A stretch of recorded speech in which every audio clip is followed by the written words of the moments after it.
Welcome to the MediaCasters with your business besties, Corinna Bellizzi and Julie Loken. In every episode, you'll get behind-the-scenes access to experts who share their struggles and successes in podcasting, publishing, and presenting. So grab a pen, grab your bestie, and kick it with Corinna and Jules. Hey, y'all. It's Corinna, and I am doing a solo episode today. I'm going to be joined by a longtime friend and someone I interviewed on another podcast, Care More Be Better, today. The very first episode I ever recorded in this world of podcasting. So let me tell you about Kayra, and then we'll dig right into the interview. Kayra Martinez is the founder of Love Without Borders for Refugees in Need. She began volunteering at a refugee camp in Greece alongside her day job as a flight attendant for United Airlines back in 2015. While raising funds to help meet basic needs, Love Without Borders also provides refugees with art supplies. The resulting works are exhibited and sold, serving as a source of economic empowerment and offering an opportunity to show the challenges and tough conditions that are faced by refugees. Now, what I've invited her to talk about today is her experience getting ready for and executing her TEDx speech. She did an amazing talk that's available on YouTube. You can go source it out, and I will be sure to include links to that with show notes as well. Kayra, welcome to the show. How are you today?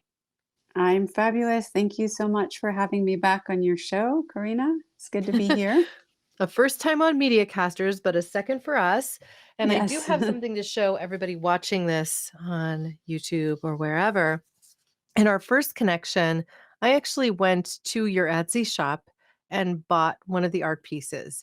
And at that time, I hadn't yet received it in the mail, but here it is. And I'm just going to share it with the screen for everybody today. Let's see if I can get a good picture of the whole thing. So this is the result of Kayra's work. This was by Abdul Kahim, and he's a refugee from Syria. He painted this at age 58. Abdul Karim fled Syria with his family and has requested asylum in Greece, where he hopes to offer them a better life than the one thus far. His hope for his children is that they become contributing members of society in a way that benefits the community. Those who know Abdul Hakim call him a gentle soul. He believes that honesty and loyalty are the most important values in life, and he envisions a world filled with love, away from barriers imposed by race, creed, or sect. And so I was able to get this with your suggested donation of, I believe it was $150. I've had it on my wall ever since. And I have to tell you, it is my most prized art piece that I've bought in the last decade. So I want to thank you for your work, the beautiful artwork that comes as a result, and invite you to talk about this. Let's talk about what it took to build this and then to take your message to the TEDx stage. It was quite a simple project, and sometimes we overthink our projects initially. Sometimes we just need to let go and see how things evolve, and that's what I did because I was in a refugee camp with 4,000 people. My idea was just to let the children enjoy a day where they could be children and not have to think about these conditions they were living in, the stress they were feeling from their families, from their parents, and to just let them enjoy this time. So what did I bring? I brought paper and crayons to the tents, and I set out the paper and crayons, and one of the fathers recorded that day. It was quite an amazing day for everybody because it's the day that Love Without Borders was born, actually. And from the time that I saw those paintings and I realized that the children were very traumatized because of what they were drawing, the colors they were using, I just realized that art was going to be a part of our project in some form. I wasn't sure how, and I just let it evolve. Our workshops back then were very organic.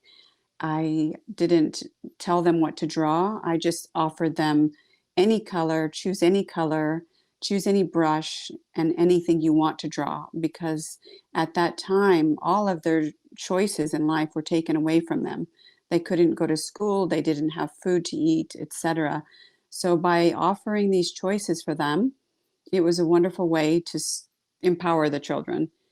And that's where it started. And now we have a international global pop-up project where we host shows all around the world, and we talk about the situation in Greece. And what we're trying to do is portray a positive story about the refugees, not about the refugees sitting in the refugee camp to feel sorry for them but we want people to understand who they are and why they're there, and educate the children and the communities about the situation.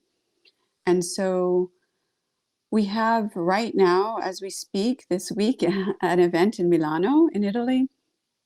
I'm flying back to Europe today to go present to a community in Greece on the island of Crete. I believe it's around 120 events that we've had now on 4 continents. And so by bringing these really special paintings from children and adults from about 10 different countries, we're able to change the narrative. And that's our goal, is just to educate and to understand and to accept and to support.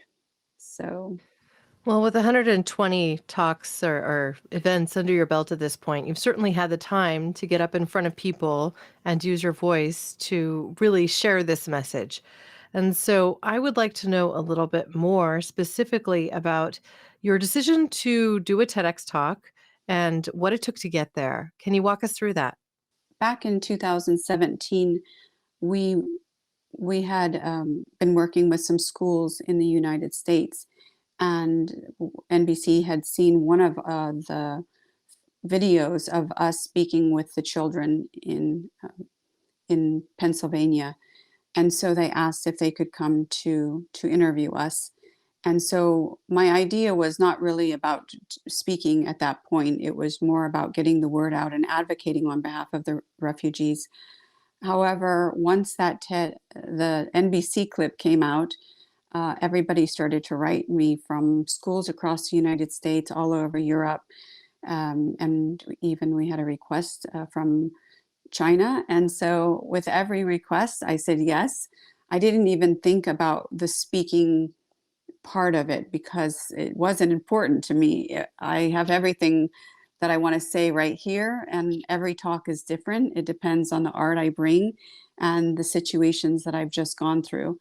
So when I was in Athens, I believe in 2019, and somebody on Facebook sent me a message and said there's a TEDx talk in Grand Junction. It made sense because I'm from Colorado. So immediately I was very excited about the opportunity, but I was just starting a music program with I had about 10 kids in front of me. And so the volunteers were so kind. Everybody, we stopped what we were doing. We got the video together and we made a quick video to send to the TEDx community in Grand Junction. And to our surprise, we were accepted. And so I was able to go to Grand Junction and speak on behalf of Love Without Borders. And it was obviously the most structured talk because, as I said, I don't ever write anything down that I'm going to speak about. I talk about how our project has evolved and about some of the artists and what it took to get from a tent onto a stage where they're actually speaking and showing their art. So some of these things are in my talks, and with TEDx, it's obviously a little bit more structured. So I had to, sit down and actually put things onto paper. But of course, my story is always pretty much the same. And I talked about one artist and about some of the children that I had met. And it was a wonderful opportunity for me to be able to share on a wider audience around the world. And one story that I think is really worth mentioning is that just a few weeks ago, or actually a couple months ago, I was contacted by some students in France, and they had seen my TEDx talk, and they asked if they could come volunteer with Love Without Borders in Athens. And so, because of this talk, we had an extra 11 volunteers to help renovate our building that we're organizing for our community. So that's a wonderful part of the story. Talk to us for a moment. Like, what did you submit to TEDx as that video? What were the core elements of what you included? Was it just an informal video similar to some of the talks you've given on stage in the past? Or was it more structured? Like, did you prepare it in such a way that you felt TEDx would accept it? From what I remember, it was a very short video, 2 minutes, 4 minutes, something like this. And it was just the bullet points about what I'm doing and why, and how many people that this is supporting, just very basic items that they sent me. So it was a very short video, Mm. and we were able to submit that straight away, and we got the results within a few weeks. So we were really excited. Yeah. I'm not surprised. I mean, ultimately, the story you're working to tell is one of inspiration and of the impact that one individual with an idea and a heart in it can make, the change that you can affect, the positive impact that you can produce. And so it absolutely feels like a story that the people at TED would be like, yes, we need to go ahead and have this incredible woman come and speak to a stage full of people, or an audience full of people, rather. So, what was it like when you stepped onto that stage in Grand Junction, Colorado? I felt really honored to be able to share the project and to talk about the situation in Greece, because I think so many people have forgotten what's happening in Greece and about the 50,000 people that are displaced there. So any opportunities are wonderful when I have the chance to speak about them. And also, it was special to me because I'm from Colorado, and to be able to be on a stage in Grand Junction and share a story about, um, somebody from Colorado, and what I'm trying to do, and how much support I'm also receiving from people in Colorado, from people in the States, and also around the world. It's pretty immeasurable and wonderful to see that. Now, did they offer you support in preparing you for that talk? Was that something that you received coaching from them for? They did offer a coach, but I really didn't need the coach at that point. I'm quite busy with the two jobs and everything, so I managed to do it on my own. And I think the day that we arrived in Grand Junction, we had a day where we could practice, and that was very important, I think, too. Yeah. So, Kayra, since we last connected, I know that COVID restrictions have started to lift. Much of what you've been doing virtually, it sounds like, is coming back to events that you're hosting or being a part of, getting the art in front of people again, and more than this virtual way. So, how can people find out about events that are coming up? And if there are specific spots you would direct them to online, where would you send them? So we are starting up again, and we lost pretty much all of our volunteers during that time as well. So we're just taking steps in order to get our website back up again. And we will have all of the information on our website, which we can share with you. And that will have the events hopefully in the future once we get that set up. And yes, we're really excited because the communities, they didn't forget about our project, and we've had a really wonderful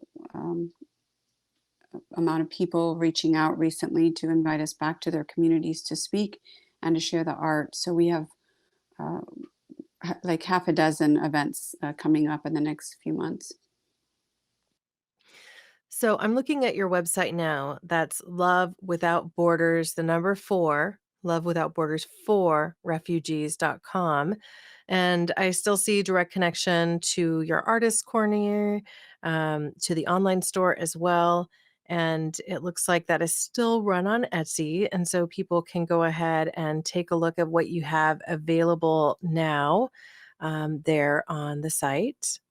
Wow, seeing a lot of artists by children, also some adults, ranging in price from as little as $6 all the way up to around 200 it looks like. So, variety of art pieces and media.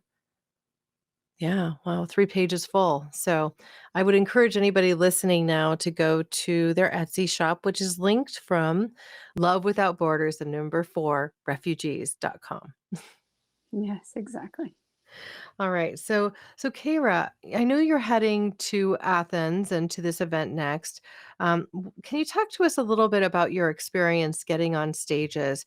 I understand the not-for-profit, of course, lends your story to being on stage in numerous spots, but have you considered writing a book? What's next for you?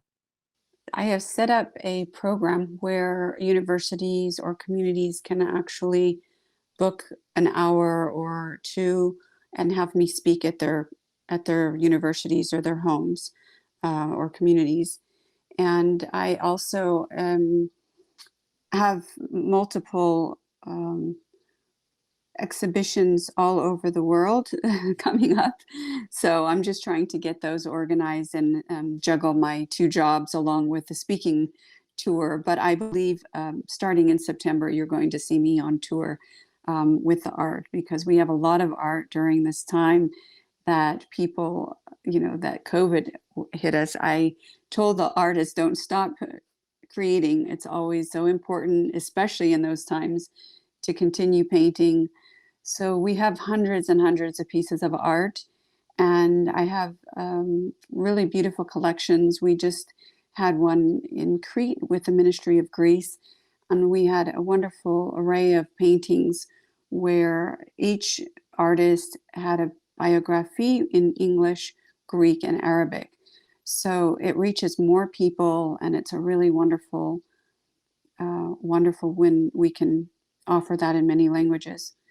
But yes, I will be on the speaking tour, and the book, I haven't really thought about that, but it's a great idea, Corinna. Well, perhaps we can help you get that together. It's something that Julie and I do with the Media Casters. We have our publishing arm, and we'd love to be able to help you tell this story. Now, as we think about this and you heading on yet another whirlwind tour, your job full time, you're still a flight attendant for United Airlines. So thankfully, I think you get to fly fairly easily using United all over the globe. But, it's a lot of work to get all of this together in an ongoing way. I know when you say 2 jobs that is, it's like having 2 jobs that are full-time all the time. Your time is dedicated equally to this ongoing not-for-profit effort with Love Without Borders for refugees in need. And just looking at the online store right now, the Etsy shop that you have, there's a lot of beautiful work there. So I would encourage again anyone listening now to go and take a look at that art and consider picking up a piece for your wall. Emotionally, I find this piece to be one of my most powerful, and I'm just I find the opportunity to talk about it with people in my community when they come by my home, and I'm just like, "Look, can I show you this beautiful art piece by a Syrian refugee?"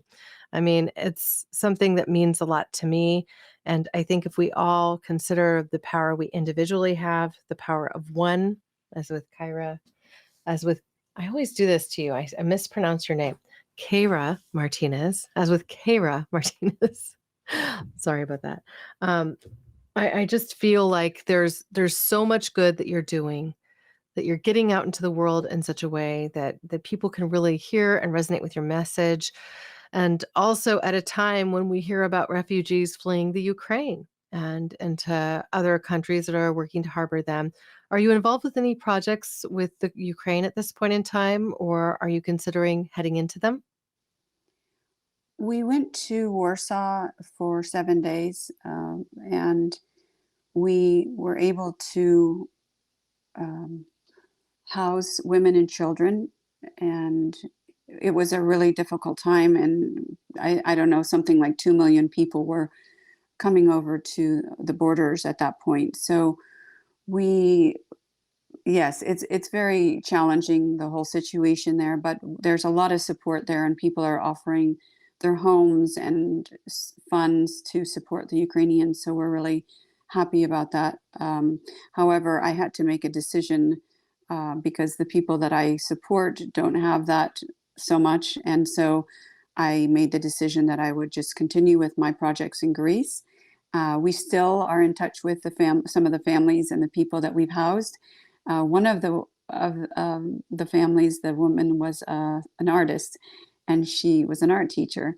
And so the day that we moved her into her hotel for the month with her two children, she gifted us a piece of art. And she doesn't know about our project, and we didn't know she was an art teacher. So, and we couldn't really communicate with her so much because of she speaks Ukrainian. And so, but when Ahmed and I went into the hotel, gave them the keys, that was her gift to us, is this painting, which I will cherish forever. We still have it. And I've gone back a couple of times to Warsaw to work with some of the children in art workshops. So we do have some Ukrainian art as well. Wow. Well, I know there's so much work to be done yet. And so I just want to continually applaud this effort. Now, I also see that there's an art piece behind you. I believe this may even be a portrait from one of your community. Is that correct? Yes, a dear friend of mine, Salam Ahmed from Syria, he made this for me. I should just move this up a Yeah. little bit. But Beautiful. yeah, Well, that's very nice, Kira. I love it. Now, I'm curious to know as we prepare to wrap this show, this episode of the Media Casters, if there's anything that you would counsel people that are interested in doing a TEDx talk or launching a speaking career, what advice would you give them? I would say speak from the heart, prepare your words, and just be natural, be authentic. It's the most important thing, because when you overthink things, then that's when it kind of falls apart. And just have some stories to tell about your mission, and just if you take a little time to put that down. Some people write it down, some people have it here, but it's really nice if you're able to take a little bit of time before your talk to really yes, share the story, and then you can reach so many people. And that's my advice. Well, practice makes perfect, but speaking with authenticity always shows through, right? It always shows. Yes, Absolutely.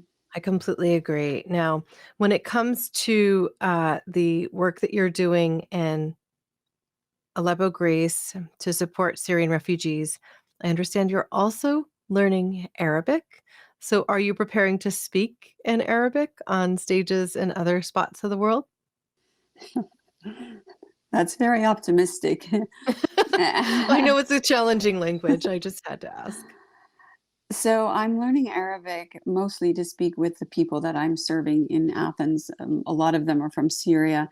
So I have started to learn from them many years ago. But officially, I started in February with a teacher from Yemen online to learn. But I think that's a wonderful thing. I love a challenge. So, yes, absolutely. I would like to be fluent one day and to speak in Arabic. I like that. It's a new goal for me. Yeah. Well, I just look at any language where the script is so different and thinking about reading in a different direction.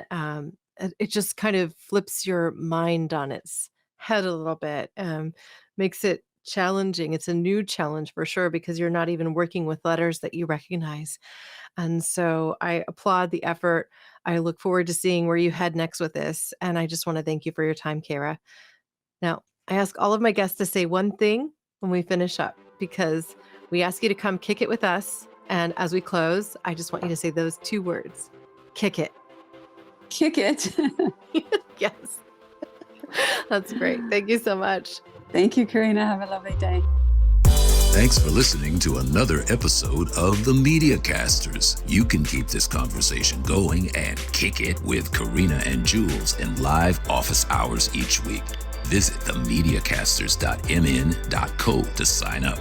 And don't forget to rate, review, and subscribe whenever you listen. Let's kick it.